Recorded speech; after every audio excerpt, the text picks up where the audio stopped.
Salut les amis, c'est Paolo. Bienvenue sur FastProg.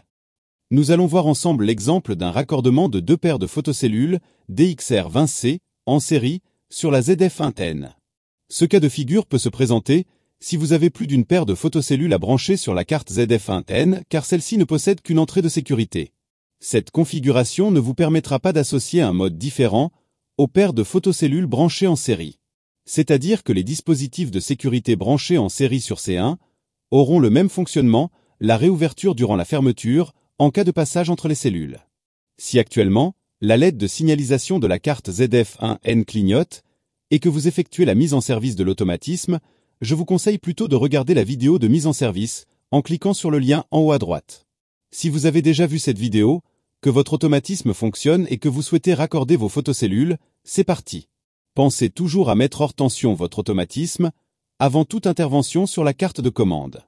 Voici représenté en haut le bornier de la carte ZF110. Plus bas à gauche, la réceptrice RX et à droite, la cellule émettrice TX de la première paire de cellules, les DIP switch 1 sur off. Plus bas encore, l'émettrice TX et à droite, la réceptrice RX de la deuxième paire de cellules, les DIP switch 1 sur on. Il est conseillé de poser les photocellules en croisant les RX avec les TX, comme représenté sur le schéma. Vous n'êtes bien évidemment pas obligé d'effectuer votre câblage dans l'ordre présenté maintenant. La borne 2 de la ZF110 doit être raccordée à une borne out de la RX d'une des paires.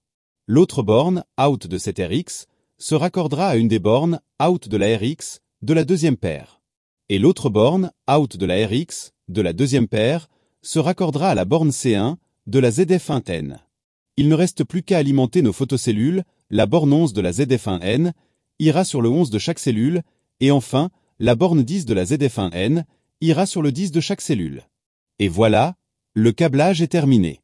Logiquement, si tout va bien, la LED de signalisation de la ZF110 devrait s'éteindre. Si au contraire, cette LED reste clignotante, pas de panique. Jetez un œil à la vidéo de mise en service de la ZF110. Assurez-vous que rien ni personne ne se trouve entre les photocellules et que l'alignement des photocellules entre elles soit bon. Voici en vidéo la signification des voyants LED des DXR, dont celle vous permettant de vérifier l'alignement. Contrôlez la présence de tension entre les bornes 10 et 11, elle doit être d'environ 24 volts alternatifs. Vérifiez à nouveau le bon câblage. Et en dernier recours, si après tous ces contrôles, le défaut persiste, alors le test le plus efficace consistera à débrancher les photocellules, les décrocher des piliers, de les apporter à proximité de la ZF110, de les espacer de 1 mètre l'une de l'autre et de les raccorder avec des fils apparents uniquement. Cette technique vous permettra de déterminer si vos photocellules sont défectueuses ou pas, puisque vous ne pourrez plus avoir de doute sur le raccordement ou l'alignement. Et si à la fin tout va bien, alors parfait. Pour ceux qui souhaiteraient brancher plus de 2 paires de photocellules, voici le schéma de câblage que vous pouvez retrouver dans la notice. Si cette vidéo vous a permis d'être plus rapide et efficace, continuons à travailler ensemble.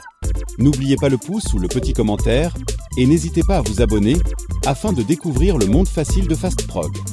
De nouvelles vidéos sont fréquemment ajoutées.